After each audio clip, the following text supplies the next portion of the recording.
सीकर के मरडातू गांव के नरेंद्र सिंह के घर में नई बहू के स्वागत के लिए तैयारियां चल रही थी। बहू का पहला पैर घर में कैसे पड़ेगा, स्वागत कैसे होगा, नाते रिश्तेदारों के बीच यही चर्चा चल रही थी। अचानक घर खबर आई कि घर से 6 किलोमीटर पहले उस कार का एक्सीडेंट हो गया है जिसमें दुल्हा नरेंद्र सिंह और दुल्हन खुशबू बैठे थे। घर के लोगों को इससे भी बड़ा झटका लगना बाकी था। थोड़ी देर बाद पता चला कि नई नवेली बहू की हादसे में मौत हो गई है। पूरे घर में कोहराम मच गया। दुल्हन के पहली बार घर आने से पहले उसके जीवन की अंतिम यात्रा की तैयारी शुरू करनी पड़ी। जब दुल्हन को घर लाया गया तो वह लाल जोड़े की बजाय सफेद कफन में लिपटी थी।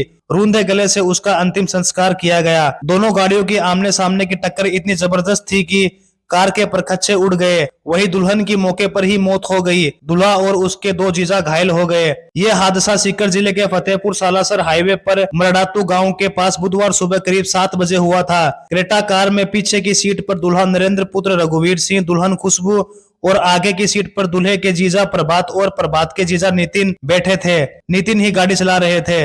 नरेंद्र और खुशबू की शादी 6 फरवरी को हरियाणा के हिसार में हुई थी। विदाई के बाद कार में दुल्हा दुल्हन समेत दोनों जीजा हिसार से मंगलवार रात 3 बजे अपने गांव बाटला नाव लक्ष्मणगढ़ रवाना हुए। रास्ते में उन्होंने एक होटल पर रुककर नाश्ता भी किया था। घर से 6 किलोमीटर दूर ही थे, उससे पहले ही हादसा हो गया जिसमें दुल्हन खुशबू की मौत हो गई थी। वही दूल्हा और दोनों जीजा घायल हो गए।